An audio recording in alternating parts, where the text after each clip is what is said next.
I still remember the night the jelly jar shattered like it was a small kind of prophecy. Dinner had been quiet until Clara's elbow knocked the jar over. It rolled, spun once, then exploded in a red burst across the white tablecloth. For 1 second, the whole family froze. Then came my mother's voice, sharp, certain, immediate. "Mavis, what did you do?" I looked at her in disbelief. Clara's hand was still sticky, a bright line of jam across her fingers, but Mother didn't even glance her way.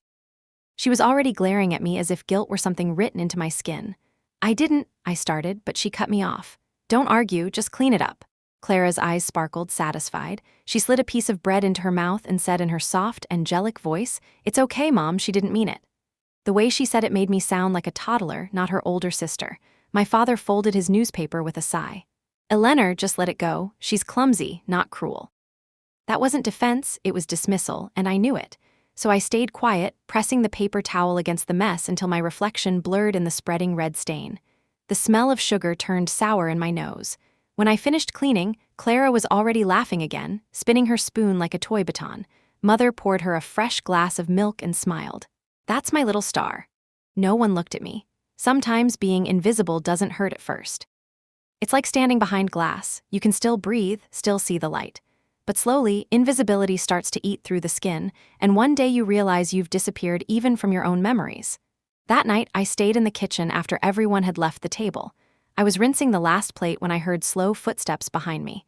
Grandpa Arthur's voice was warm, steady, like a coat in winter. "Careful, you'll rub a hole through that plate, Maeve." I turned, embarrassed. "I just wanted to make sure it's clean." He chuckled softly. "Everything you touch ends up cleaner than it was, that's not a bad thing." He leaned against the counter, the kind of man whose silence carried more comfort than 1,000 words. He didn't ask what happened at the table. He already knew. He always knew. After a while, he pulled something from his coat pocket, a small box wrapped in brown paper and tied with a thin blue string. "I saw this at the old market," he said. "Thought it might be curious enough for you." I wiped my hands on my apron and took it carefully. The paper crackled. Inside lay a tiny microscope, the brass worn but polished with care. My breath caught. "Is this for me?" "For whoever sees what others don't," he said simply. I traced the edges of the lens with my thumb. It felt like holding a secret. When I looked up, he was smiling at me with that patient kindness that made me believe I wasn't crazy for loving things that couldn't talk back. He ruffled my hair. "Keep it safe, Maeve, and promise me one thing, don't ever let anyone tell you your world is too small. Sometimes the smallest worlds hold the most truth." That night, I hid the microscope under my pillow as if it were something sacred. I fell asleep with my fingers curled around it, dreaming of invisible universes, tiny lives that existed beyond anyone's approval. The next morning, I carried it everywhere. While Mother prepared breakfast, I watched dust motes swirl through sunlight like galaxies. When Clara asked what I was doing, I told her I was looking at the universe. She giggled. "You're weird." Maybe I was, but that word felt better than useless. Later, when I showed Grandpa what I found, a petal's edge, magnified until it looked like a pink ocean, he clapped softly. "You've just discovered beauty most people walk past." For the first time in my life, I didn't feel wrong for seeing differently. That evening, I overheard my parents in the living room. "Father, she spends too much time with him. It's not healthy." "Mother, Arthur encourages her nonsense. That girl will never fit anywhere if this keeps up." Their voices drifted through the thin wall of my room, but I didn't cry. I sat by the window, my microscope glowing under the lamp, and whispered to the night, "Then I'll build a place where I do fit." I didn't know then how much that promise would cost me. The following weeks were filled with the quiet kind of tension that only families can create. No one said anything about the jelly jar again, but the silence that replaced it was worse than anger. It was a silence that decided what I was before I could even speak. Every afternoon, Clara would come home from her ballet class twirling through the living room. Mother would clap and say she moved like light. Father would look up, smiling in a way I had never seen aimed at me. I'd sit at the table, finishing my homework, pretending the noise didn't bother me, pretending I didn't wish they'd just look once. Sometimes I thought maybe if I was perfect, they would. So I tried. I cleaned without being asked. I folded laundry the way Mother liked. I even stayed up late studying until my head ached. But when my report card came with all A's, my father only said, "Good, that's what we expect." And when Clara showed them a drawing of a cat that looked like a shoe, they framed it on the fridge. That night I stood in the kitchen staring at the two magnets, one holding my perfect grades, the other her crooked cat. Guess which one was at eye level? I didn't hate Clara. I couldn't. She was too good at being adored. She knew exactly how to cry when she wanted something and exactly when to smile to make people melt. It wasn't her fault the world bent around her. It was mine for not learning the trick. One afternoon, I caught Grandpa watching me from the porch. I was kneeling in the grass trying to catch a ladybug to see under the microscope. He waited until I let it go, then asked, "Do you know what it means when a ladybug lands on you?" "It means good luck," I said. He nodded. "Maybe, or maybe it just means you were still enough to be trusted." That line sank deep. I wondered if maybe trust was rarer than luck. When I looked through the microscope that evening, I saw the tiny red shell of the ladybug glowing under the light. It was delicate, beautiful, and strong in ways no one would notice without looking closely. Maybe that was why I loved science so much. It demanded that you look closer, listen longer, believe deeper. But love didn't make it easy. One Saturday morning, while I was mixing vinegar and baking soda in the backyard, Mother came out with folded arms. "What are you doing now?" "Experiment," I said. "I'm testing. You're wasting supplies again." She grabbed the small jar from my hand and dumped it into the sink. "Do something useful for once. Go help your sister practice." Mavis. Her voice had that tone that ended conversations. Grandpa appeared behind her, wiping his hands on a towel. "Eleanor, let the girl be. She's learning." Mother sighed loudly and went back inside. Grandpa waited until the door shut, then handed me back the jar she'd emptied. "Learning needs a bit of rebellion," he said with a wink. We spent the afternoon laughing while I tried new combinations. For every small eruption of foam, he clapped like I had invented something world-changing. When I asked why he wasn't worried about the mess, he said, "Because mess means life. People who never make a mess never make anything real." That evening, he told me stories about when he was young, how he had dreamed of becoming an inventor but had to work at the factory instead. "You still became someone," I said. He smiled sadly. "Maybe, but I spent my life building things for others. You, Maeve, you'll build something for yourself. Promise me that." I promised. I meant it. Later that night, when everyone was asleep, I took the microscope to the window. The moonlight fell on it like a blessing. I thought about Grandpa's stories, about the way he looked at me like I wasn't invisible. I wished the rest of the world could see through his eyes just once. The next morning, as I was leaving for school, Mother stopped me at the door. "Don't take that thing everywhere," she said, pointing at the microscope case. "It makes you look odd." I hesitated. "It's just school," she added. "No one cares about your little gadgets."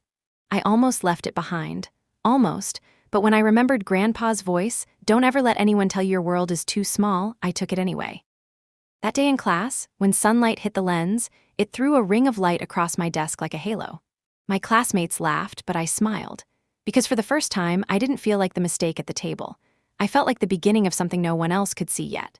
The gym smelled like cardboard displays and frosting. Long tables lined the floor like little islands, each one crowned with a trifled board and a hopeful title written in thick marker. The air shimmered with nerves and sugar. I wheeled my project in on a squeaky cart, trying to ignore the way my heart pushed at my ribs. Clara was already there, floating from group to group in a pale blue dress that matched the ribbons in her hair. Parents turned toward her the way flowers turn toward light. Mother followed 2 steps behind like a queen with a smaller queen in training. Father carried a bouquet that would later sit in our kitchen as a reminder of who mattered. My table was near the back. The paper letters on my board read catalytic reactions in common household acids. It sounded dry, but it was beautiful to me. On the table, I had 3 beakers, a small hot plate, labels, and a carefully measured dropper. Grandpa had helped me polish the glass until it looked like still water. He had said that clarity is a kind of kindness.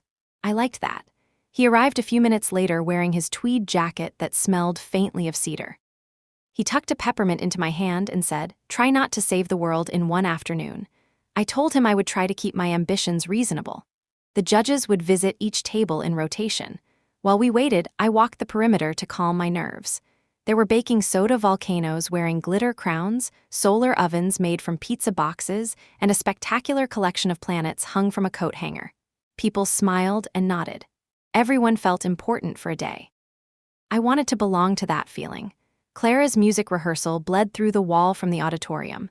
When she stepped on stage later, she would spin and leap and make adults forget gravity. I tried not to resent the way the program listed her performance twice, once as a solo and once as a special feature. When I returned to my table, Mother was there, adjusting my title like it embarrassed her to be seen near it. "Keep it neat," she said without looking at me. "No surprises." I promised there would be none. The first judge approached. He had kind eyes and a pen that clicked nervously in his fingers. "Tell me about your hypothesis," he said. My voice steadied as I walked him through the idea that household acids under different catalysts could show changes in reaction time and heat release that might teach younger students the logic of cause and effect. I wanted to show that science is not fire and spectacle. It is patience. It is listening. He nodded and wrote something down. He asked me to demonstrate the mild reaction. I did slowly, one measured drop at a time. A soft fizz appeared, elegant as a whispered secret. He smiled. "You make it look simple," he said. I told him that simple does not mean easy. When he left, I exhaled for the first time in an hour. Grandpa touched my shoulder. "You spoke with your whole mind," he said. "That is all you owe the world." Then came the principal and two more judges. They wanted a stronger reaction, something the crowd could feel. They said it would help younger students stay engaged. I recalculated in my head and adjusted the amounts. Not too much, I told myself. Enough to be visible, not enough to bite. The gym had grown loud. A trumpet from the pep band squeaked somewhere near the bleachers. A balloon popped and a child cried once and then was fine. I checked my measurements again, counted to 3, and released the drop. The reaction bloomed faster than I expected. White foam rose like a sudden cloud. The crowd gasped and then laughed. It was harmless, a brief exuberance, a fast breath of science. But perception does not need truth to make a scene. From the doorway, a few parents leaned in to watch. Someone clapped. Someone else yelled, "Cool." Mother pushed through the people. Her heels clicked, a metronome for disaster. She saw the last curl of foam slide down the beaker and the little ring of moisture on my board where the vapor had kissed the paper. Her face turned a pale, controlled kind of anger. "What did we say about surprises?" she asked. The principal started to reassure her, but she held up a hand. I could feel the whole gym tilt toward us. Clara had arrived from the rehearsal and stood at Mother's shoulder like a painting of composure. She slipped her fingers around Mother's wrist and tilted her head in that perfect angle of concern. The crowd loved it. Grandpa stepped between us before the next sentence could land. He smiled at the principal. "The demonstration remained within safety limits," he said gently. "We reviewed the measurements at home." The principal nodded. "Of course, all within the rules. Educational and very well explained." Mother's jaw tightened. She looked at me the way people look at a stain they cannot wash out. Then she forced a smile for the room. "We are proud of both our girls," she said loudly, as if volume could rewrite reality. She turned away, already following Clara to the stage door. I stood very still. Then I wiped the ring of moisture from my board and straightened the labels one more time. Pride is a word that can float across a crowd without touching the person it names. The second part of the program began. The lights in the gym dimmed while a spotlight cut through the open doorway to the auditorium. Clara's music poured in like honey. People drifted away from the science tables to watch the ballerina in blue. I caught a glimpse through the gap. She looked like a wish someone had made and actually got. I told myself again that I did not hate her. It was not her fault that she fit the picture frame better than I did. It was not her fault that everyone likes stories they already understand. When the judges returned, they asked clearer questions.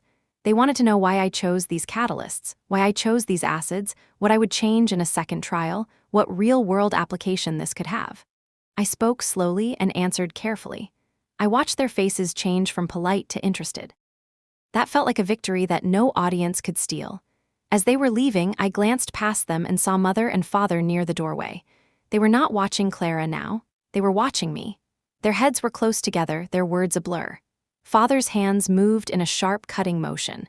Mother shook her head once, then looked directly at me with a quiet, heavy expression I could not read. It was not anger. It was calculation. I felt a small tremor in my stomach, like the moment before a sound arrives. Grandpa followed my gaze and frowned slightly. He stepped closer, as if to stand between me and whatever that look meant. He tried to turn my attention back to my notes. "Tell them about the heat curve," he said gently. "That part is elegant." I did. I described the curve that rises and falls, the promise that energy has a language if you listen long enough. The youngest judge smiled. He said it was the first explanation all day that made him stop thinking about lunch. We all laughed. I felt the tremor leave my body. When the session ended, I began to pack up carefully. I cleaned the glass, coiled the cords, dried each beaker so the next person who touched it would feel only the smoothness and not the past. Grandpa offered to help, but I shook my head. I wanted to end it on my own hands. As the crowd moved toward the auditorium for the awards, I stayed behind for a moment beneath the high windows where the gym roof met the sky. Dust drifted in the sunlight like a private snowstorm. I held my microscope case against my chest and closed my eyes. For a few quiet seconds, I could hear only my breath and the echo of my teacher's voice telling me that curiosity is a form of courage. When I opened my eyes, my parents were gone from the doorway. Only the echo of their earlier conversation remained, a soft scrape at the edge of certainty. I tried to let it go. I told myself to focus on what I could hold, not on what would not hold me. The principal called everyone in. I followed the river of bodies toward the stage, feeling the weight of the case in my hands. Grandpa walked beside me with short steps and a proud silence. He did not tell me I would win. He did not tell me I should. He only said, "Whatever happens, you told the truth in a language the world could hear." I squeezed the handle and nodded. The truth felt like a light I could carry. I did not yet know how many shadows it would reveal. When the names were finally announced, the gym had grown too warm. The microphone screeched once, then settled into the principal's thin voice. Third place went to a boy with a solar oven that had melted 2 marshmallows perfectly. Second went to a pair of twins who charted the neighborhood's air quality. And first place, the principal said, pausing just long enough for everyone to hope, goes to Clara Barton for her outstanding dance interpretation of the elements of nature. The audience clapped, delighted by the mix-up of art and science. Mother stood, her applause bright and sharp. I smiled the way polite people do when they are nowhere inside the celebration. Grandpa patted my back once and whispered, "You did the real experiment." After the trophies and photos, I helped him carry my boxes out to the car. The crowd spilled onto the lawn, kids comparing ribbons. I kept my eyes on the glassware so I wouldn't have to see Mother's glow or Father's careful neutrality. In the car, Mother turned to Grandpa. "You shouldn't encourage her. These little explosions make us look careless." He looked out the window. "There are worse things than being curious." "She doesn't need more reasons to be strange," she said. The silence after that was heavy enough to make the air taste metallic. I stared at the streetlights sliding across the windshield like small moons. Back home, Clara placed her trophy in the center of the mantel. Mother dusted it twice. Father said it caught the light beautifully. I wanted to tell them that glass catches light too, but I didn't. Later, I sat on my bed with the microscope between my knees. I tried to focus on a petal I'd kept from the bouquet Grandpa had given me. My hands shook and the lens fogged. Every time I blinked, I saw Clara's trophy glittering. It wasn't jealousy that burned, it was the quiet certainty that I could win the whole sky and still be told to come down. A knock came at my door.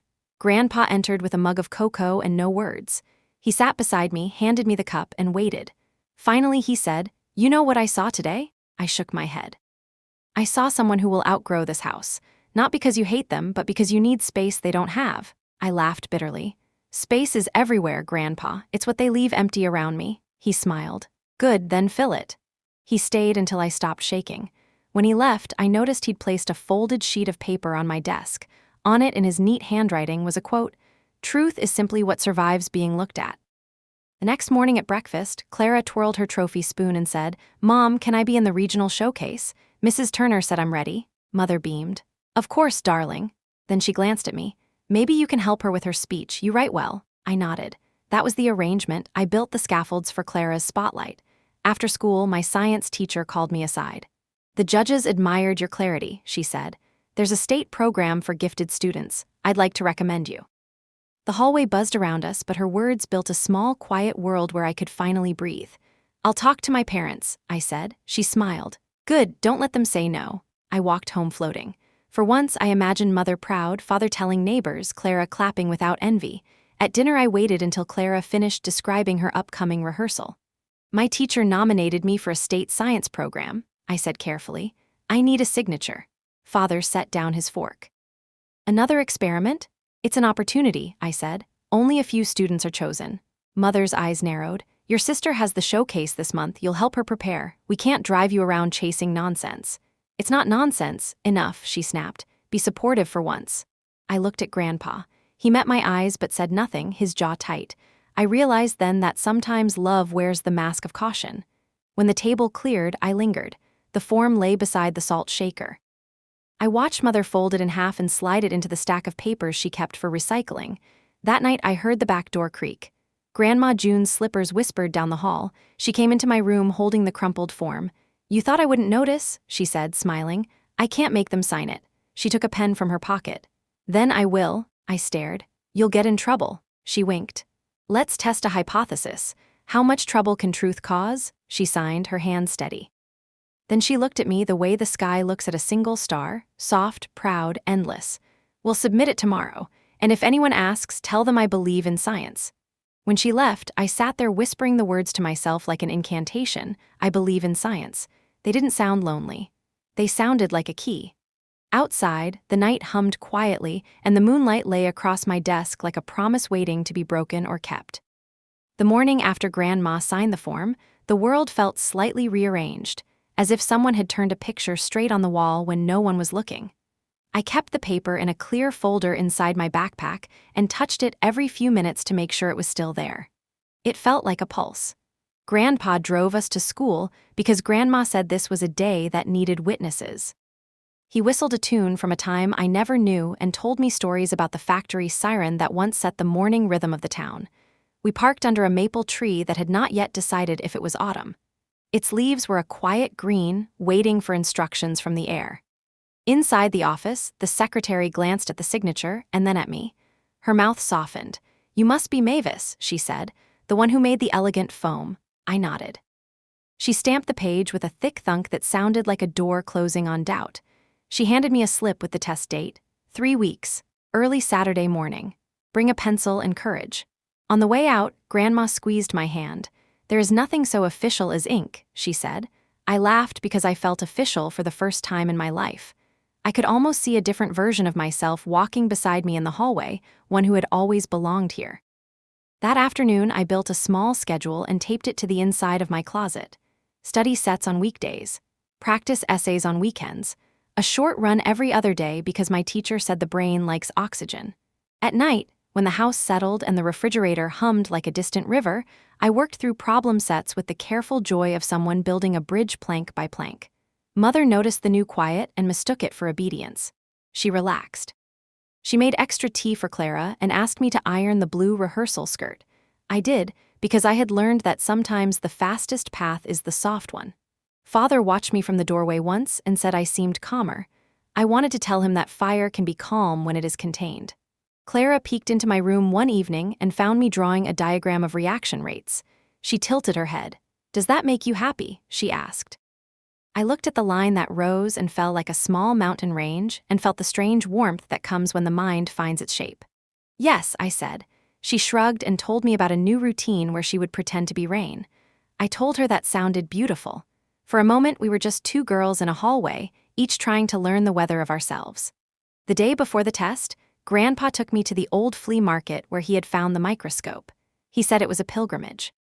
We walked past tables of cracked porcelain, tools without their partners, and stacks of books that smelled like basements and shipwrecks. He bought me a fountain pen with a nib shaped like a leaf. For your first paper, he said. I asked what paper he meant. The one the world will remember, he said, as if that were as simple as a loaf of bread. We sat on a bench and shared a paper bag of hot chestnuts. He watched people pass like he was studying a series of experiments with unknown variables. When we stood, he adjusted the scarf at my neck and looked at me very seriously. There will be a day, Maeve, when someone tries to sell you a smaller version of yourself. Do not buy it, even if it is wrapped in approval. At home that night, I laid out 2 pencils, an eraser, and the slip with the address of the testing center. I checked the bus schedule and set 3 alarms. I put the microscope on my desk and turned it toward the window so it could keep watch. The moon rose and settled in the glass like milk. I slept. Morning arrived like a held breath. I ate toast and drank water because Grandpa said the stomach likes simple promises before a challenge. As I tied my shoes, Mother came into the kitchen. Where are you going so early? She asked. I held her gaze. School trip, I said. Practice. She looked at the clock and frowned. On a Saturday. Her voice was flat. It is a special rehearsal, I said. She stared for a moment and then moved past me to the kettle. Do not be late for Clara this afternoon, she said. I stepped outside into a coolness that felt new. The bus stop was empty and kind. When the bus came, the driver nodded as if he had been expecting me all along. I sat near the window and watched the town slide by. There were the red brick row houses, the bakery that smelled like a story you believe because you want to, the hardware store with the bell that always rang twice. The testing center was a modern building with a lobby that tried to look like a museum. The floors were a polished gray that reflected the light like a patient lake. Students lined the hallway with their nervous feet and their serious eyes. I felt suddenly and inexplicably at home. We were strangers, but we glowed with the same quiet fever. A proctor guided us into a room with long tables and clocks that did not tick. When she said begin, the room transformed. Pens moved, heads bowed, time thinned. The first question was a small miracle. It asked not for memory, but for judgment. It wanted to know if I could see the shape of an answer before it existed. I wrote. I listened to the way the ideas arranged themselves when I did not force them. I let the chemistry breathe. I let the math find its spine. I turned the page and found an essay prompt about the ethics of science in daily life. I almost laughed because it felt like a question written directly to my kitchen table. I wrote about small truths, about how rules are not the opposite of wonder, about how safety is a kind of love. When I finished, my hands ached in the sweet way that follows honest work. During the break, I stood by a window and watched a line of clouds move like a procession. A girl beside me asked if I thought I did well. I told her I thought I had told the truth. She smiled like she understood. We did not exchange names. It felt unnecessary. There are moments when an unnamed friendship is enough. When the test ended, I walked outside with a head full of quiet. Grandpa was waiting across the street, pretending to read a newspaper. He folded it when he saw me and lifted his hand in a small salute. "How did it go?" he asked. I said I had found a language the questions understood. He grinned. "That sounds like a yes." On the bus ride home, I rested my forehead against the glass and let the city blur. I wanted to stay in that middle place a little longer, the minute after effort and before judgment, the brief meadow where you can breathe without expectation. At the house, the afternoon clatter had already begun. Clara's music floated from the living room. Mother's voice threaded through it, counting, correcting, praising. I slipped upstairs and placed the testing slip in the back of my desk drawer under a stack of notebooks. I could feel the next part of my life waiting there, thin and certain as paper. That evening during dinner, Father asked why I looked pleased. I said the sauce was good. He nodded, satisfied. Mother asked if I could stay late to pin Clara's skirt for the hem. Of course, I said. I stood behind Clara while she watched herself in the mirror and pinned the cloth carefully so it would fall exactly where she wanted. Our eyes met once in the glass. She said thank you without looking away. "You are welcome," I said. The pins flashed like tiny constellations. I thought how funny it was that I could map the sky in thread. When I went to bed, I placed the fountain pen on my nightstand. The nib caught the last light and held it for a heartbeat. I whispered to the room that I had kept my promise. The room stayed quiet, but I slept like someone who had opened a door and left it open. 3 weeks later, an envelope arrived from the State Education Board. It was thin and official and smelled of dust and ink. I carried it upstairs, closed my door, and opened it with the same care I used for lab samples. Inside was a letter of congratulation and a certificate inviting me to the Summer Science Institute for top-ranked students. I read it 3 times to be sure it was real. I was first in the region. I ran downstairs holding it like a flag. Grandpa was in the garden watering his tomatoes. He looked up when I called his name, and the hose fell from his hand, spraying his shoes. He didn't care. He pulled me into a hug that smelled of earth and joy. "I told you," he said, laughing. "The world was bigger than their approval." When we showed Grandma, she cried. She said Arthur would be bragging in every shop in town if he could. They both talked about what I should pack, how long the program was, and how this could open every door ahead. I believed them. That evening, I waited for the right moment to tell my parents. Dinner was noodles and silence until Clara started talking about her magazine photo shoot. Mother was beaming. When there was a pause, I said quietly, "I got accepted to the state science program. It's a full scholarship." Fork stopped. Father looked at me as if I had spoken a different language. Mother's smile did not fade, it simply froze. Then she said, "That means you'll be away all summer." "Yes," I said. "It starts next month." Her tone sharpened. "And who will help Clara prepare for the national competition? You know how much work we've put into that." Father added, "Leaving like this would look ungrateful." I tried to explain that it was a once-in-a-lifetime chance, that it could lead to university scholarships. Mother cut me off. "This family doesn't need a scientist. It needs a daughter who cares about her own people." The next words came without permission. "I care, you just don't see it when it doesn't look like you." She slammed her hand on the table. "Enough!" Clara stared at her plate, pretending to be invisible. Grandpa's chair creaked, but he stayed silent. His eyes said wait. Mother stood, took the letter from my hand, and folded it neatly. "We'll talk about this later," she said, which always meant no. After dinner, she went out to the mailbox. When she came back, her hands were empty. That night, I searched the bin and found only shredded paper fragments with my name still visible on one edge. I didn't cry. I just sat on the floor until the room blurred. The next morning, Grandma appeared with a copy of the letter. She had photographed it before handing it to Mother, just in case. "Never entrust dreams to people who don't believe in them," she said. "We'll send this ourselves." 2 weeks later, a new envelope arrived directly to her address. It contained the travel instructions and a small stipend check. Mother snatched it when she saw the mailman. Grandma stood behind her like a storm. "Arthur and I will drive her," she said. "It's settled."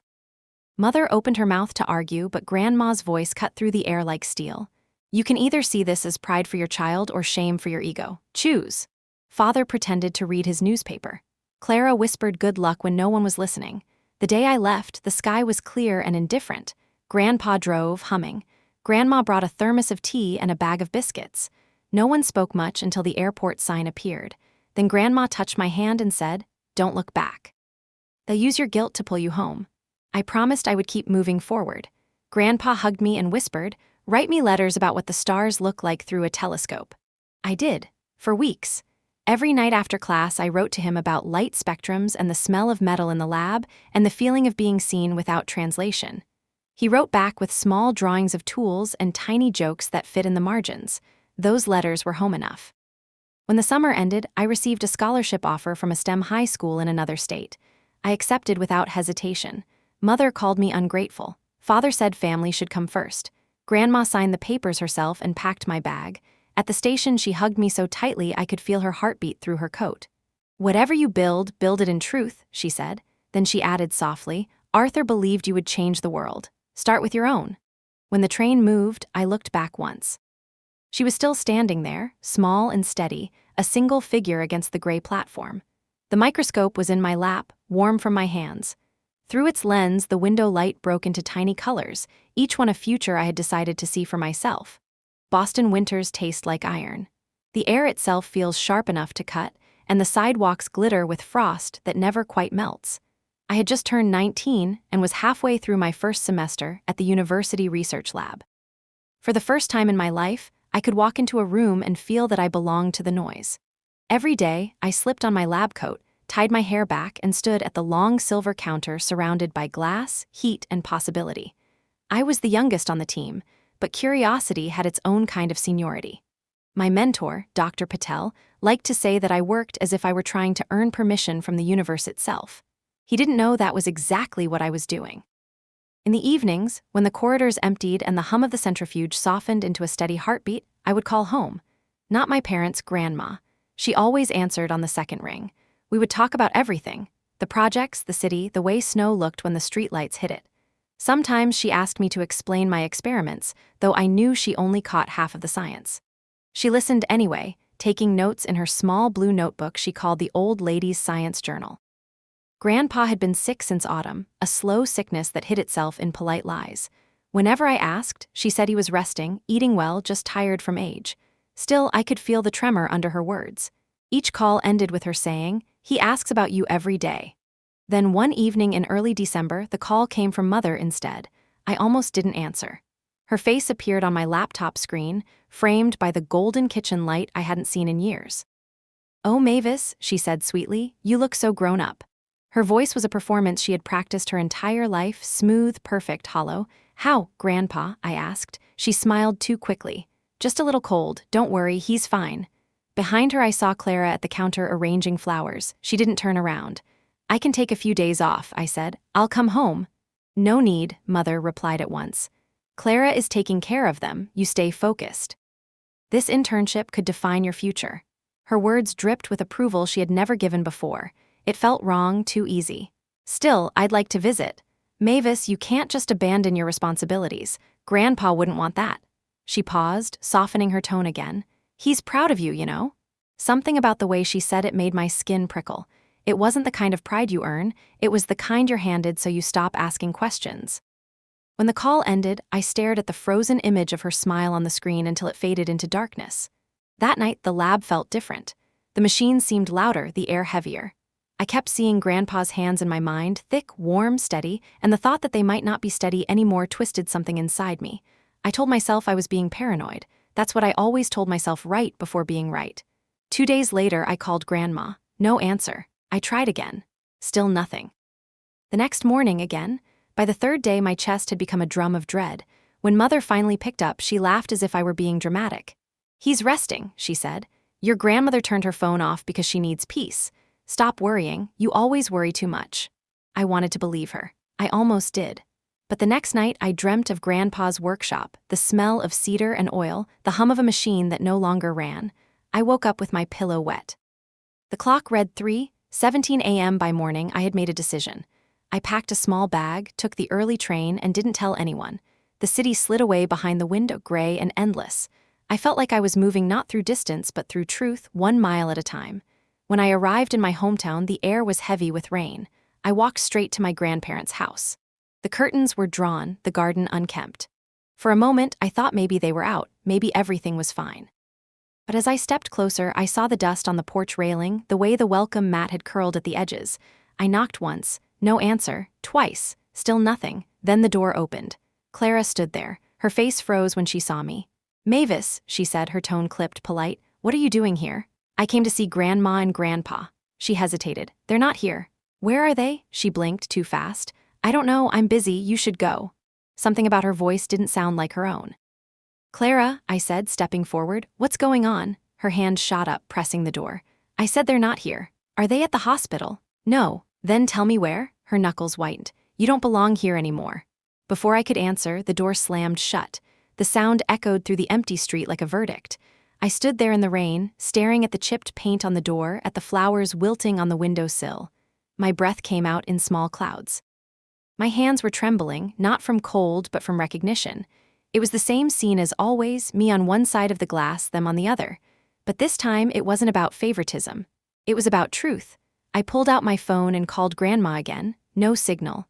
Then I tried the house line. Disconnected. My heart began to pound in the hollow of my throat. I walked around the house, peeking through windows. The furniture was there. The clock still ticked on the wall. But everything felt abandoned, like a stage after the actors had left. Rain soaked through my coat. I kept knocking, calling their names until my voice broke. Finally, I sat on the front steps, knees drawn to my chest. I didn't know if I was waiting for them to come back or for courage to leave. When the streetlights flickered on, I saw my reflection in the puddle at my feet, thin, pale, eyes full of something that looked too much like hope. I whispered into the wet air, "I'm here, Grandpa. If you can hear me, please call me back." But the only reply was the rain. I did not sleep that night. I sat in the small station cafe until they closed, then walked the old streets with my bag over my shoulder, counting breaths. At dawn, I went to my parents' house, the one with the perfect hedges and curtains that never faded. The porch light was still on. I rang the bell and waited. Father opened the door with the face he used for neighbors. When he saw me, the mask slipped for a second and then settled back into place. "Mavis," he said, "you should have called." "I did," I answered. "No one picked up. Where are Grandma and Grandpa?" He stepped aside as if he might invite me in, then did not. "They are receiving care," he said carefully. "What kind of care?" I asked. "Specialized," he said. "They needed help we could not provide." Mother's heels clicked down the hall. She appeared looking fresh and unbothered, as if this were a conversation about weather. "It was a hard decision," she added, "but the right one. They are better where they are." "Where is that?" I asked. "I will go there." Mother folded her arms. "There is nothing for you to do. Your work is in Boston. Do not disrupt their routine." "I am their granddaughter," I said. "I will not disrupt anything. I will sit and say hello." "They did not want visitors," she said smoothly. "You know how proud your grandfather is." "He asked for privacy." The lie trembled between us like a wire. I could hear it sing. "Give me the name of the facility," I said. "No," she said, so gently it almost sounded kind. "You always become emotional. We are protecting you from yourself." She reached to touch my shoulder. I stepped back. Father cleared his throat. "You have been distant for a long time, Mavis. They felt it. That is why they did not ask for you." I stared at him. "I wrote every week." He shifted his eyes toward the floor. "We cannot change how they felt." I laughed once, a small broken sound. "You can change many things. You can change times. You can change stories. You can change numbers." Mother's gaze sharpened. "Do not accuse us of anything ugly. We have done everything for this family." "If that is true," I said, "give me the number to call them." Mother turned toward the kitchen as if the conversation had ended. "I have errands," she said. "Clara has rehearsal." I followed her down the hall. The house smelled like lemon cleaner and the past. "I will not leave until I have the address," I said. She stopped and looked at me for a long time as if measuring which tool would work best. Then she smiled the smile she saves for photographs. "You are tired. There is nothing to worry about. They are comfortable and safe. Go back to your life. That is what they want. I promise I will pass along your love." "Pass along my love," I repeated. "How generous." She lifted her chin. "Do not dramatize this." I wanted to scream. Instead, I took a breath and lowered my voice until it was almost calm. "If anything happens to him and I am not told, I will never forgive you." Her eyes flickered. "Do not talk to me like that. Then do not make me." For a moment, no one spoke. A clock ticked somewhere in the house that always kept time for other people. Finally, Father said, "Enough. Your presence is upsetting your mother. Go to the hotel. Rest. We will call you tomorrow with an update." "Promise," I said. He nodded. "Of course." I walked out to the street feeling like I had swallowed ice. The morning was bright and empty. A neighbor waved from across the hedge. I waved back because habit is a chain that looks like courtesy. At the corner, I sat on a low brick wall and tried Grandma's number again. Nothing. I texted Clara. No reply. I typed and deleted a dozen messages I could not find the courage to send. I went to the hotel and stood under a hot shower until my skin stung, as if heat could push the cold out. Late afternoon, the room phone rang. I did not know the number, but I knew the news before I heard it. Mother's voice was soft and efficient. "Your grandfather passed away a little while ago. It was peaceful. He was not in pain." I closed my eyes and felt the world tilt. The lamp on the nightstand looked suddenly unfamiliar, as if I had been placed inside a room from a photograph. "When is the funeral?" I asked. "Saturday," she said. 1 o'clock at St. Helena." I repeated the words back to her, every syllable like a pin. "Saturday, 1 o'clock, St. Helena." "Yes, dear," she said. "Be on time." The line clicked. The room was very quiet. I sat on the edge of the bed, hands flat on my knees, and tried to picture his last hour. I saw a window with a thin curtain, a cup of water half full, the careful way he would have folded his thoughts to make room for leaving. I pressed my palms over my eyes until colors swam. When I could breathe again, I opened my bag and took out the microscope. I set it on the table and turned the lamp toward it until the lens caught a circle of light. In the reflection, I saw the outline of my face, blurred and small. I spoke to it because prayer is sometimes just a conversation with absence. "I am here," I said. "I will be there on time. I will stand where you can see me, even if you cannot see me. I will tell the truth when they start telling the story." I wrote the details on a slip of paper and placed it beneath the map of the town. Then I called the train station and checked the schedule 3 times. I set the alarm on my phone and the alarm on the bedside clock. I laid out my black dress and the shoes that did not hurt. I placed a handkerchief in the pocket the way Grandma does. I lined everything up until the room looked like a diagram titled "How Not to Miss What Matters." Night fell slowly, as if it were reluctant to take the day away from me. I lay awake listening to the air conditioner hum, to footsteps in the hall, to a couple arguing softly 2 rooms down. I thought of Grandma alone somewhere I could not find and wanted to run to her. I tried her number again. Nothing. Near midnight, my phone buzzed with a text from Clara. 3 words, "Be on time." I stared at the screen until the letters blurred. Then I typed back, "I will." The streetlights cast pale ladders on the ceiling. I climbed them with my eyes and came back down and climbed again. At some point I slept, a thin sleep that ended with the first pale light. Morning was mechanical. Shower, dress, hair back, shoes on, bag in hand. I checked the paper with the time and place once more. 1 o'clock, St. Helena. I whispered the words like coordinates from a map that would take me home. Outside, clouds gathered in a white lid over the town. I walked to the bus stop and watched the road shine where last night's rain had not finished drying. The bus was late. I paced. It came. I boarded. A child pressed his face to the window and made a fog circle with his breath. I wanted to tell him that breath is proof, that breath is science, that breath is love, but I kept it to myself. When the bus turned the corner near the church, my chest loosened a notch. I saw the spire and the stone steps and the wide doors. I held the microscope case tighter like a strange kind of flower. I checked the time. Plenty. I told myself I was doing this right. I stepped off the bus and started toward the gate. A man in a dark suit was sweeping the walkway with slow, patient strokes. He nodded politely as I passed. I nodded back and climbed the steps, counting them like they were beads on a string. Halfway up, something inside me faltered. I stopped and looked out across the parking lot. It was empty. The lot should have been full of cars, the steps scattered with umbrellas. Instead, there was only wind-curling leaves against the curb and the steady scrape of the man's broom. I climbed the last few steps, clutching the microscope case tighter. The church doors were locked. Through the stained glass, I could see candles still burning near the altar, their flames bending in the draft. The janitor looked up when I came back down. "You looking for someone, miss?" "The Barton service," I said. "It's at 1. He frowned. "That ended hours ago. They were gone by 10. I stared at him. "Are you sure?" He nodded. "Nice crowd. Your grandmother cried something fierce." I heard the blood in my ears like thunder. My watch said 12:43. "It was supposed to be 1. He shrugged. "The schedule said 9. Check the notice board if you don't believe me." I turned. There it was, tacked under the glass case. "Service for Arthur Barton, 9:00 a.m. My hands shook. I pressed them against the wood of the door, trying to steady the world that had suddenly slipped sideways. They had done it deliberately. Mother's voice replayed in my head, soft, measured, final, beyond time. I had been exactly that. Inside, a few women were collecting hymn books. I pushed the door open and walked in. The air smelled like wax and rain. The last hymn still hung faintly in the rafters. On the altar, a single white rose lay beside the urn. My knees gave out before I realized I was kneeling. I whispered his name once, twice. Nothing answered except the echo. When the women saw me, one of them came closer.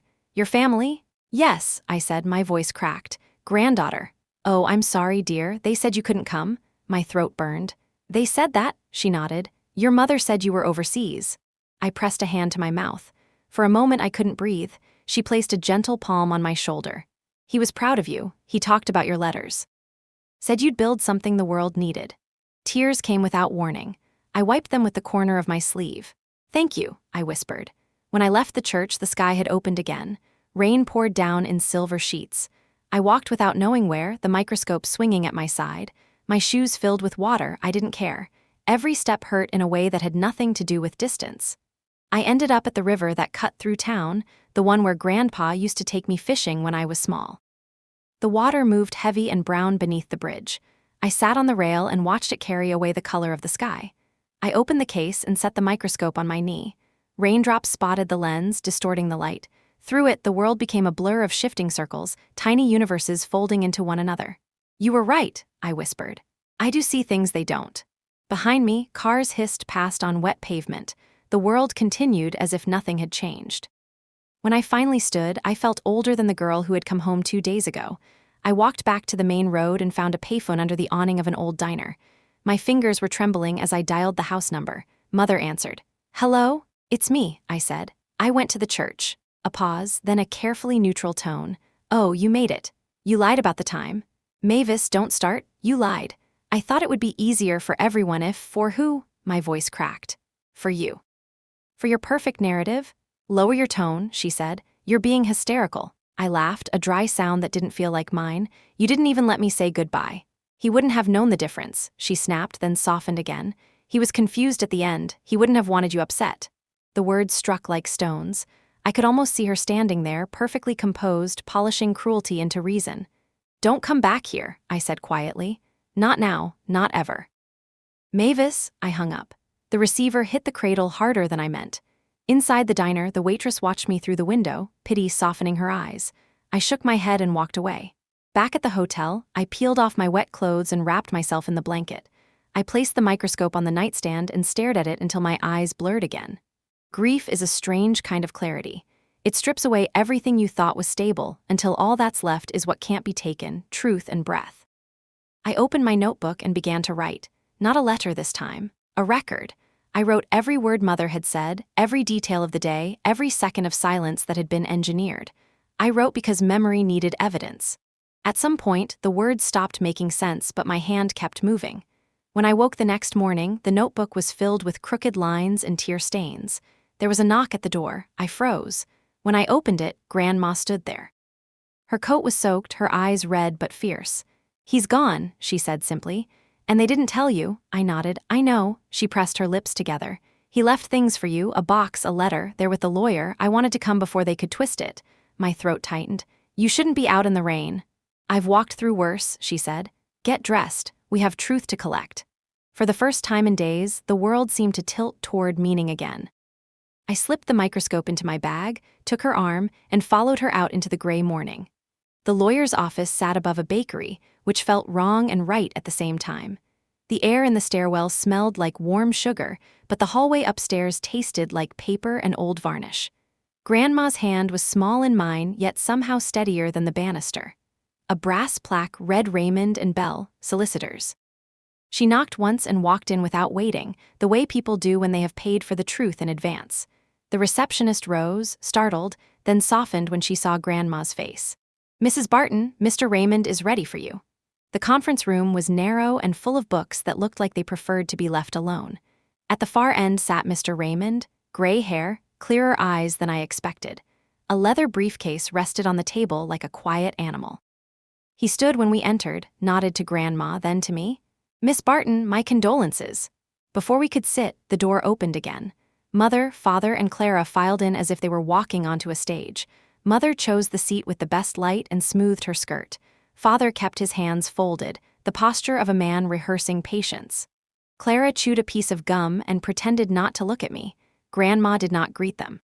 She placed her wet coat on the back of her chair and said to the lawyer, "Let us begin." Mr. Raymond opened the briefcase and removed a brown envelope thick with documents. He slid a second item beside it, a smaller envelope sealed with dark wax. My eyes caught on the seal. It was an old family crest I had seen once in a photograph of my great-grandparents. Seeing it here felt like a hand reaching forward through time. "The will was executed 3 months ago," Mr. Raymond said. "It is accompanied by personal instructions as well as this letter." He touched the sealed envelope lightly. Mr. Barton asked that the letter be opened only after the formal reading. Mother leaned forward. "A letter to whom?" He met her gaze without flinching. "To his granddaughter, Miss Mavis Barton." Silence cracked like thin ice. Clara rolled her eyes toward the ceiling. Father cleared his throat and reached for the water pitcher he did not need. Mother smiled the kind of smile that wants to bite. Mr. Raymond adjusted his glasses and began. Item 1. To my wife, June Barton, I leave our primary residence and all contents therein, as well as access to the joint accounts for her continued care and comfort. It is my wish that she remain where she chooses for as long as she chooses.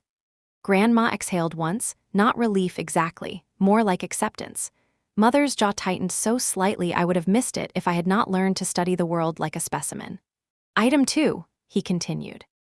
To my daughter, Eleanor, and to my son-in-law, Thomas, I leave a monetary bequest outlined in Schedule A. It is to be released upon acknowledgement of the terms herein, and with the condition that the remainder of these wishes be executed without contest.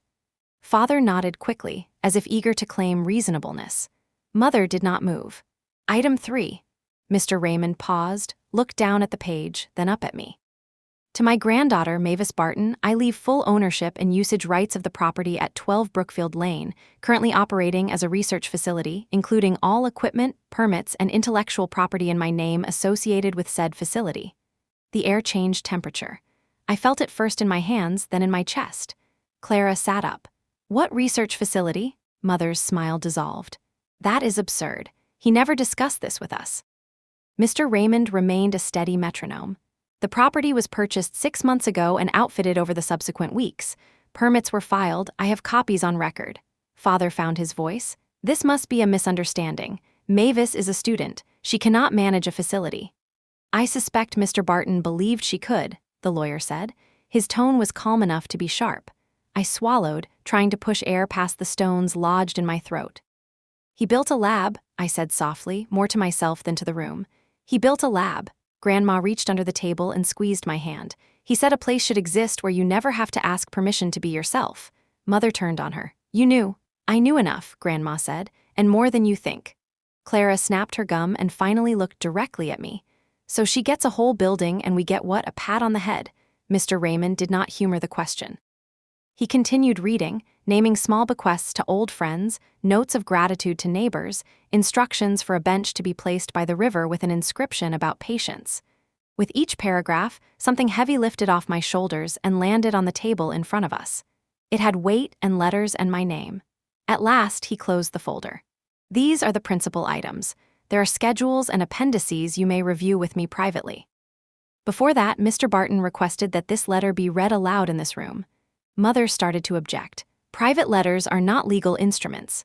Perhaps not, he said, breaking the wax, but they are sometimes more binding. He unfolded the paper carefully, as if it might break. His voice softened in the way people soften for truth. To my little scientist, he read. The words struck like light through stained glass. I felt my spine straighten. If you are hearing this, I failed to wait for you one more time. I have always been on the wrong side of the clock, slow to start and quick to forgive. I hope you will forgive me for leaving first. I closed my eyes. I could hear him, not the lawyer, the cadence, the humor under sorrow. I was told you had changed your number, Mr. Raymond went on. I was told you were too busy to answer. I was told many things that did not sound like you. So I began to listen for what was not said. Mother shifted. The chair creaked like a warning. I built a small lab, the letter continued, because you once told me that belonging can be built. I wanted to give you a door that only your hands could open. If anyone tries to turn you away again, let this key be louder than their voices. My vision blurred and cleared, the way light does when clouds move. Take care of June, he wrote, who kept my heart where I could reach it. Be kind to your sister when you can, and be kind to yourself when you cannot. Do not argue with people who prefer their reflection to the truth. I have already lost too much time to that sport. Mr. Raymond stopped for a breath. The room was still. Even Clara's gum had gone quiet. And finally, the letter said, forgive me for not telling you all this in person. I tried. It is hard to shout past a wall built by your own children. If grief is anger wearing decent clothes, then let grief come in and sit, but do not feed it. There is work to do. The light you carry is not a candle. It is a sunrise. The paper shook slightly in Mr. Raymond's hands. He folded it and set it on the table in front of me. No one spoke. Mother was the first to recover. This is sentiment, she said. It does not change what is practical. A facility needs management, compliance, oversight. She is not prepared. I lifted the letter. The paper felt warm though my hands were cold. He prepared me, I said. You just did not watch. Father tried a different path. We can help Mavis, as a family, make decisions together. Grandma's laugh was soft and without humor. Together like you did with the funeral time? Mother's eyes flashed. We were protecting her. Mr. Raymond leaned forward, his voice quiet. There will be no contesting of these terms. Mr. Barton recorded a video in my office at execution. Witnesses were present. Any attempt to obstruct will be met with the full authority of the court. Clara pushed back from the table, her chair scraping the floor. So that is it. She gets the prize because she likes beakers and I get told to clap.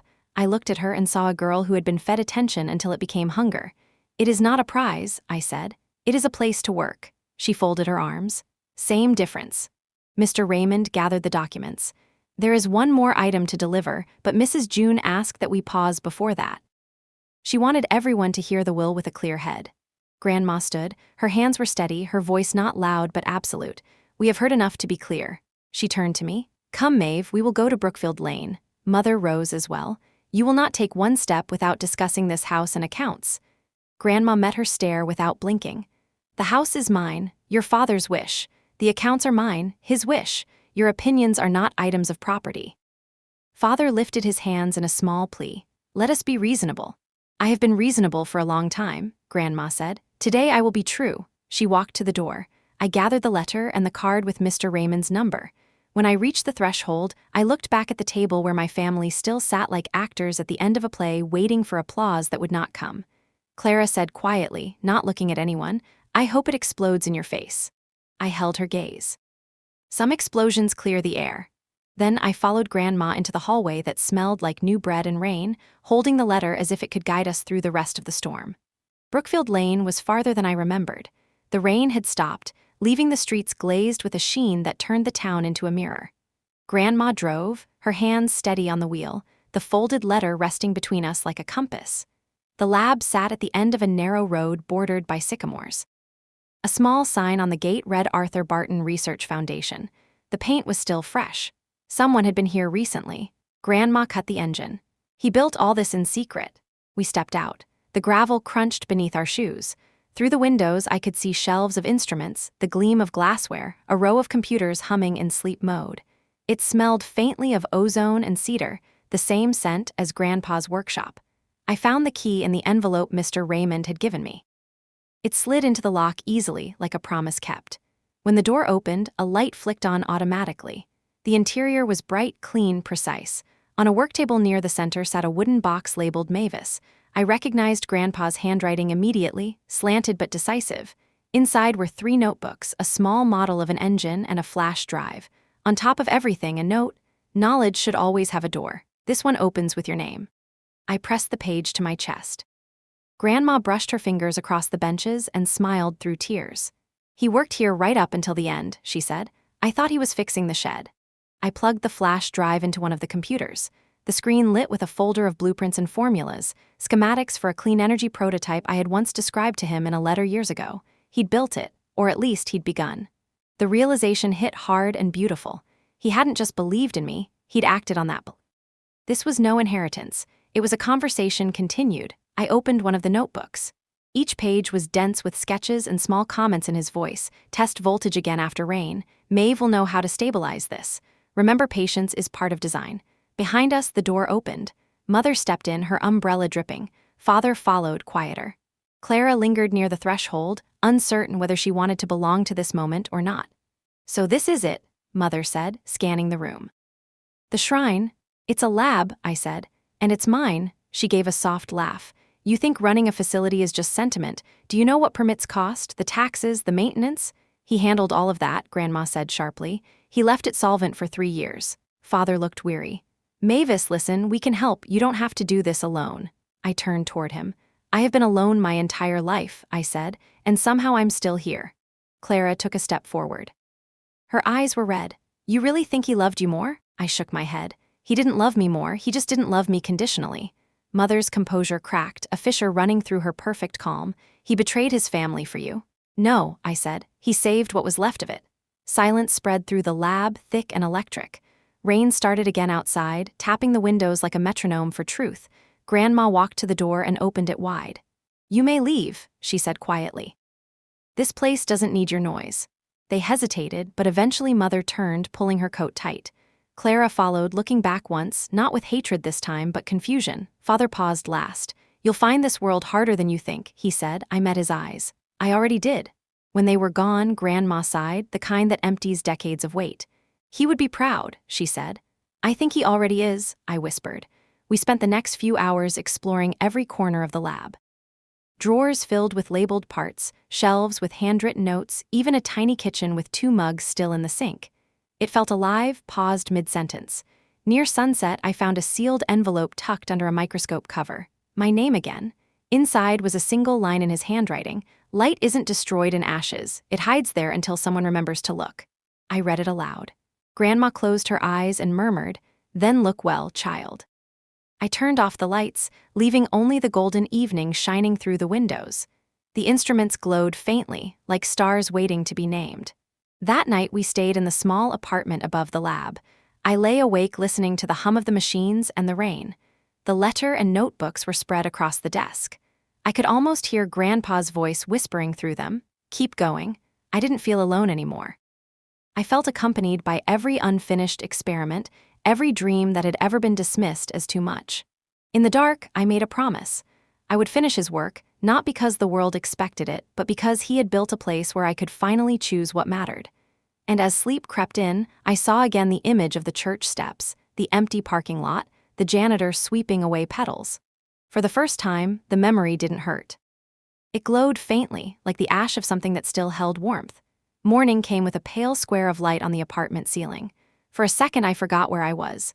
Then the hum of the instruments below rose through the floor and steadied my breathing.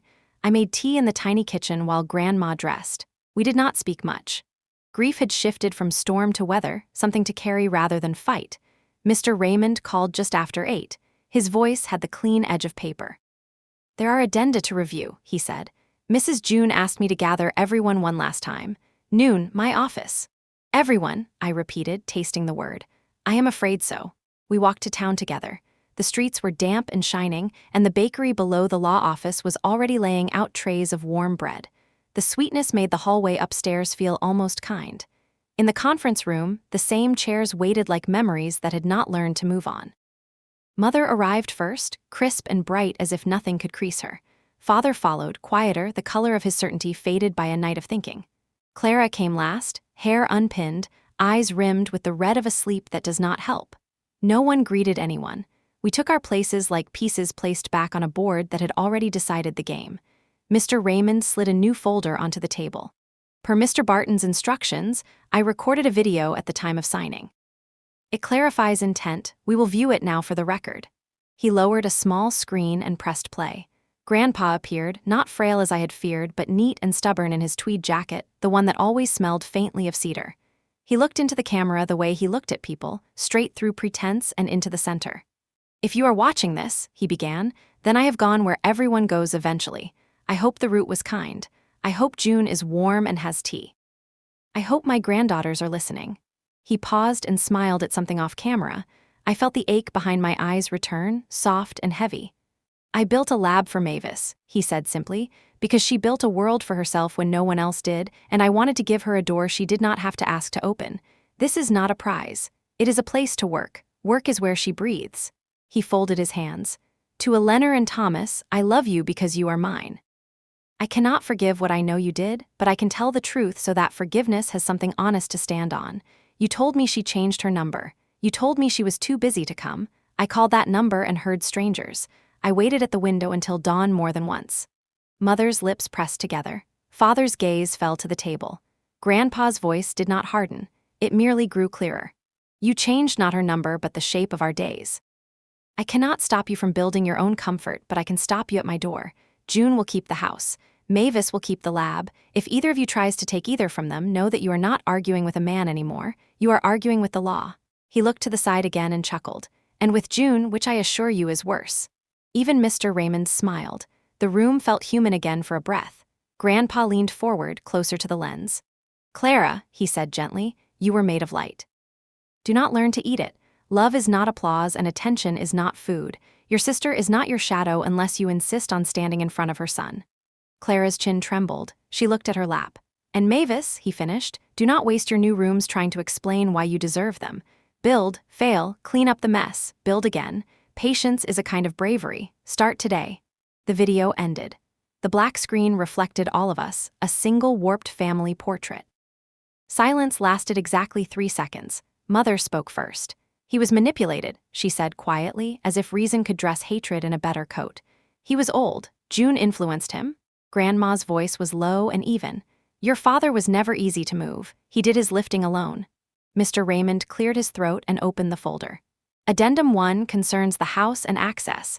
Mrs. June retains sole right to decide who may enter. Addendum 2 concerns the lab.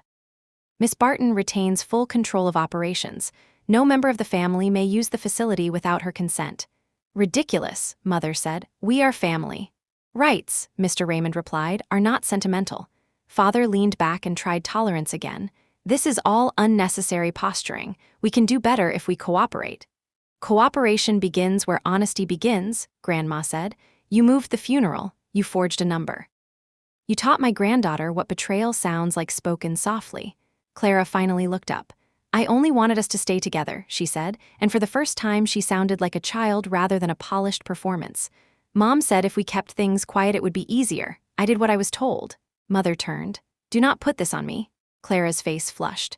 "Who else would I put it on?" The room wobbled at the edge of another fight, then steadied when Mr. Raymond tapped the table. "There is one last document. Mrs. June requested it yesterday after speaking with me. She asks to have it read aloud." He handed me a single page. Grandma nodded for me to read. "To the parties present," it began, "I, June Barton, widow of Arthur Barton, do hereby exercise my right to refuse entry to my residence to anyone who knowingly obstructed Mavis Barton's attendance at Arthur Barton's funeral or contact with him prior to his death, until such time as a court determines otherwise. This is not punishment. It is the only boundary left that will keep the truth from drowning." My voice shook on the last words. I passed the paper back before my hands betrayed more than the script. Mother stood. "This theater is boring me," she said, but the brightness in her tone had dimmed. "If you think you can cut us out and not pay a price, you are naive." Grandma rose too. The air around her felt taller. "I have paid every price there is," she said. "I lost my husband while you rehearsed lines. I will not lose my granddaughter to your narrative." Father took a step forward, palms open. "June, please." "Thomas," she said, and for a second her voice broke on love that had gone old and hard, "go home." He froze. Then he collected the car keys from the table, touched Mother's elbow, and guided her toward the door. Clara followed, a step behind, then paused as if she had forgotten what direction mattered. She looked at me. "If I come by the lab," she whispered, "will you make me a list of what not to touch?" I had to swallow before I could answer. "Yes," I said, "but you will have to read it." A flicker that could have been a smile moved through her mouth and was gone. She left. The door clicked. Mr. Raymond sighed softly. the professional kind that belongs to people who watch families turn into cases. "There are copies for each of you," he said to Grandma and me. "Call if you need help with anything practical. Grief makes easy things heavy." When we stepped back into the hallway, the scent of bread rose like a warm hand. I stood at the railing and let the smell reach the parts of me that still felt cold. "Tea," Grandma said. It was not a suggestion. We carried 2 cups to a small table by the window of the bakery and sat without speaking. People came and went, and nobody knew we had just watched a man we loved finish his last argument on our behalf. For a long time, I stared at the surface of my tea and saw the church doors, the empty lot, the letter, the lab. The pieces were separate and then not. They arranged themselves the way molecules do when they finally find the right bond. "I thought justice would feel louder," I said. "It rarely does," Grandma replied. "It is work, not applause."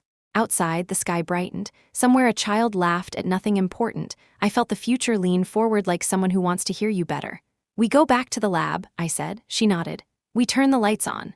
We walked out into a day that looked ordinary and was not. I carried the video on a small drive in my pocket.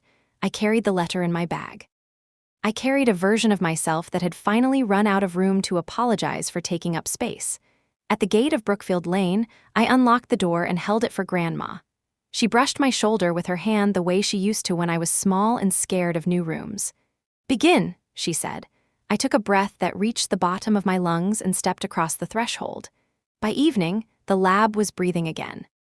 The windows glowed with reflected sky. The faint buzz of machines layered over the quiet sound of Grandma making tea downstairs. I stood before the bench where Grandpa's last blueprint lay spread open. The fine pencil lines trembled slightly under the ceiling fan, as if the drawing itself were alive. I traced the outline of the reactor coil with one finger. I could almost hear him behind me saying, "Slow down, Maeve, every idea deserves its full sentence." Outside, the rain had stopped but left the air heavy with the scent of metal and earth. I opened the door to let the world in. Grandma appeared at the top of the stairs carrying 2 mugs. "Your hands are shaking," she said. "Not from fear," I answered. "From remembering." She smiled the smallest smile. "That's how creation begins, memory pretending to be discovery." We drank in silence. The tea tasted faintly of ginger and grief. Downstairs, the mail slot clicked. I went to check and found an envelope with no return address. Inside was a single sheet, a notice of intent to contest the will. No name, only a signature scrawled in blue Clara's. I felt the old ache tighten again. Grandma read over my shoulder. "She's still their child," she said softly. "Give her time to grow into her own truth. She's trying to take it away." "She's trying to be heard," Grandma corrected. "The two often look the same." I folded the paper and set it beside Grandpa's notebook. "If she wants a fight, she'll find me here, not hiding." "Good," Grandma said. "But remember, build, don't burn." We worked until midnight organizing his notes. Each sketch felt like a conversation half finished.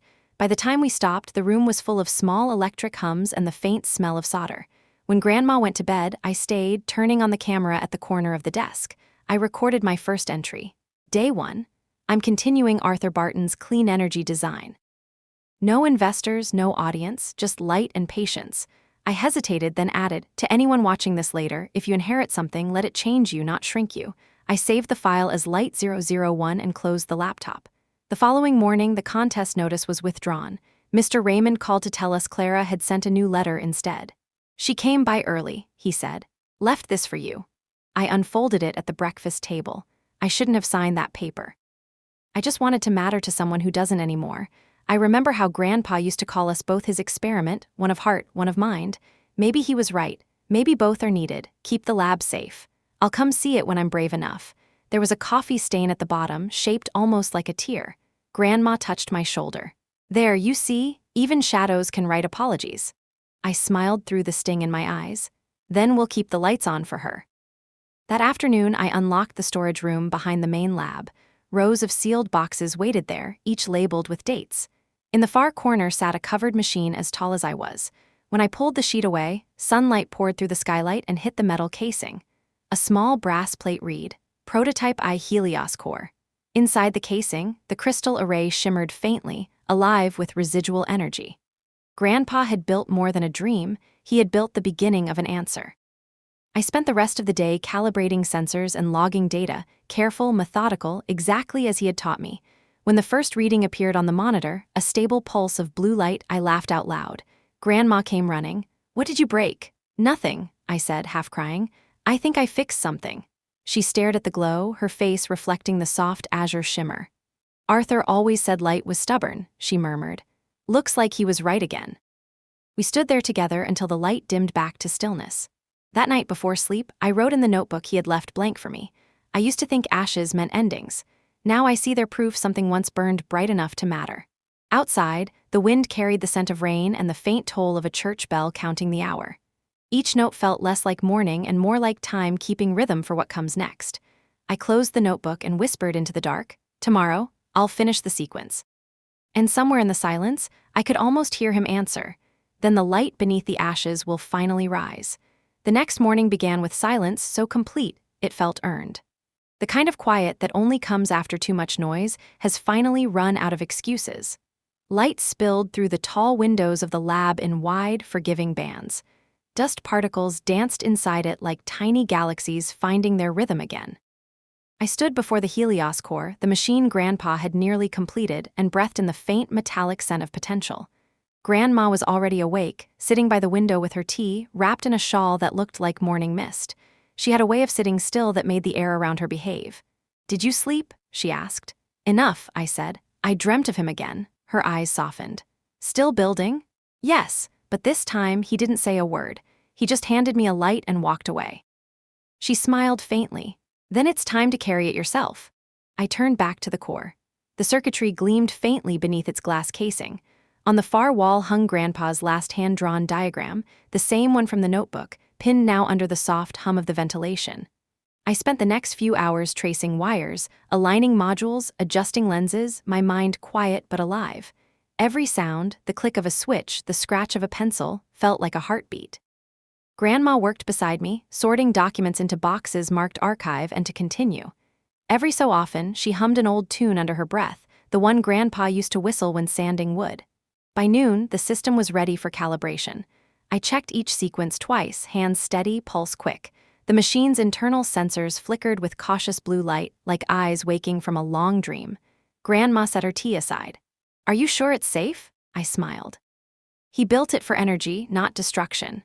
"Energy can still burn," she said softly. "I know, that's why I'm here to guide it." The moment I pressed initiate, the core responded with a low hum that deepened into resonance. Blue light coiled along the circuits, forming a steady pulse, slow and deliberate.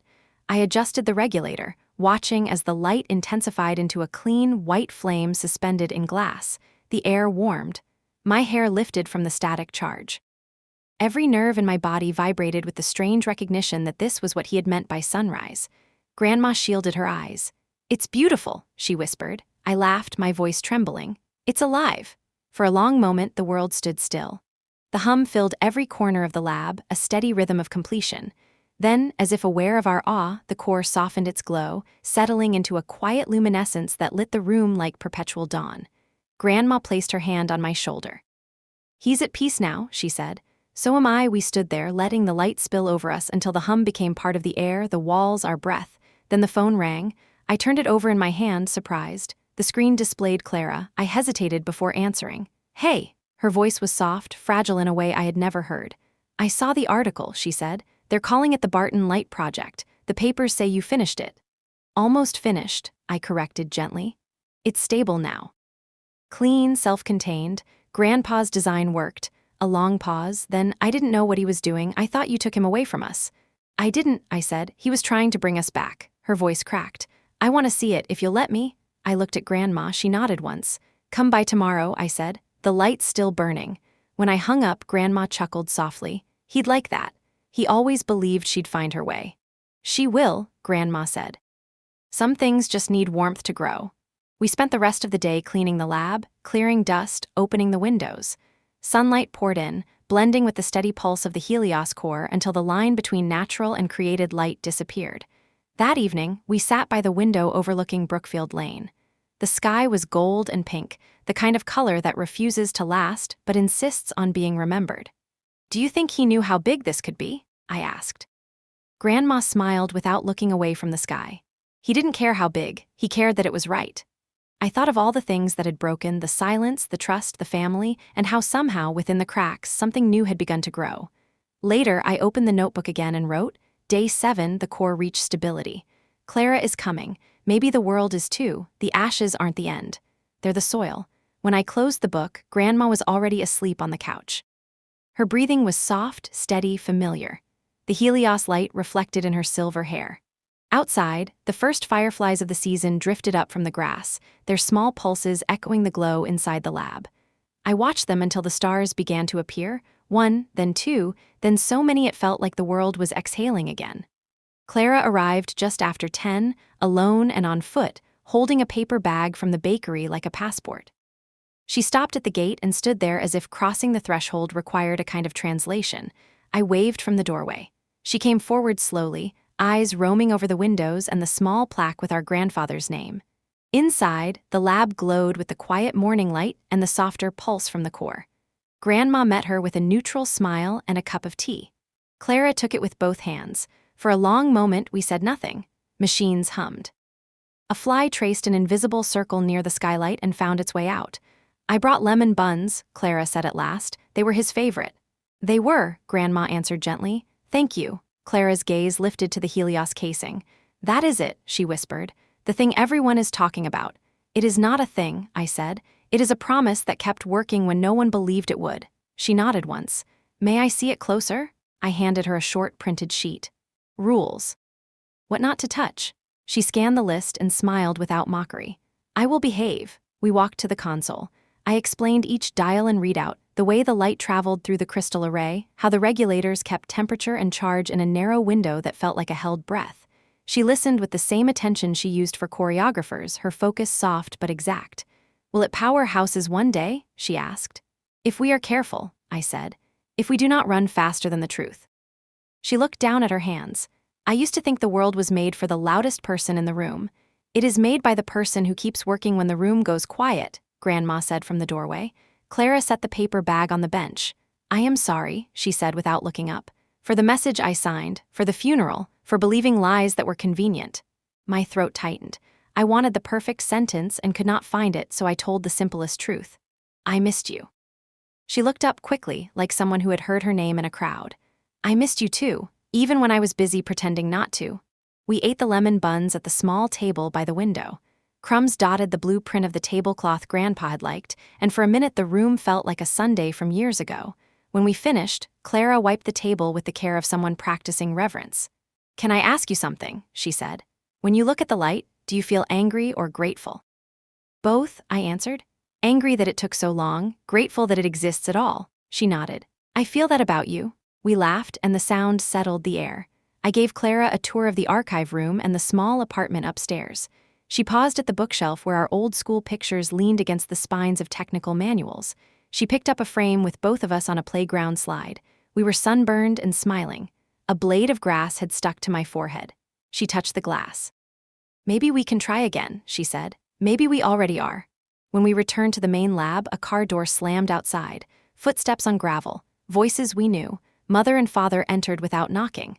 They stopped short when they saw Clara standing beside me. Mother's eyes flicked to the core, then to Grandma, then to me. She looked like someone walking into an unfamiliar church and deciding whether to kneel. You should not be here, Grandma said evenly. I was clear about the boundary. We came to talk, Father said, palms open as if peace could be held like water. No lawyers, only family. Mother reached into her bag and took out a small envelope. For you, she said to Grandma, a key to the house for as long as you want it. I will not argue that part again. She turned to me and took a breath that sounded like surrender. And for you, she said, a letter from the archive. Your grandfather wrote it years ago and gave it to me. I kept it without reading. I do not deserve to be the messenger, but I am. She placed a thin, faded envelope in my hand. My name was on the front in ink that had browned with time. I felt the weight of it travel through my palm to my wrist and up my arm. No speeches, Mother added softly. I have made too many. She stepped back and let Father speak. His voice was low. We misjudged what love should look like. We confused order with care. We believed our fear would keep you safe. It only kept you small. I am sorry. No one moved. The lab hummed on. The core gave a slow exhale of light against the glass. I looked at Clara, then at Grandma. Grandma nodded once. I turned to my parents. You can stay, I said, if you can watch without touching and listen without speaking. The rules are the same for everyone. Mother straightened as if she might object, then lowered her eyes. I can try. We gathered near the console. I adjusted the regulator and let the sequence climb into brightness. The core answered like a choir holding a note. White fire appeared inside the array, clean and steady, no smoke, no ash, only light. For a few full breaths, my parents watched something they could not command. Mother's hand rose to her throat and then fell. Father blinked as if dust had found his eyes. He would be proud, he said finally. I think so, I replied. But pride is not the point. The point is doing the work. We stood like that for a long time. No one reached for anyone. That felt right.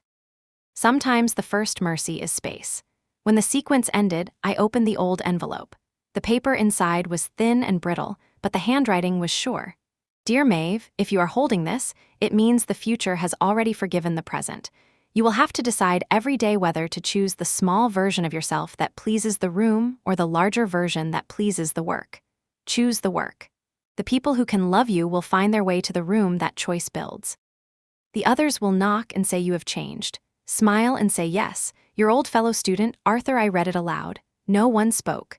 Behind me, the core gave one last gentle pulse, as if echoing the word yes. Mother leaned against the doorframe and closed her eyes. Clara slipped her hand into mine and did not let go. Father studied the floor with the humbled patience of a man learning a new language. Grandma wiped her cheek and said what needed saying. There is tea. We drank together at the small table. The cups clicked softly. The silence felt different now, no longer a wall but a field where words could grow. When my parents left, they did so quietly, promising nothing and asking for nothing. That felt like a beginning. By late afternoon, the lab filled with students from the university, a small group I had been mentoring remotely. They stood in a semicircle around the bench while I drew the schematic on the whiteboard. Clara watched from the back with a notebook in her lap. She titled the page Things That Make Light and underlined it twice.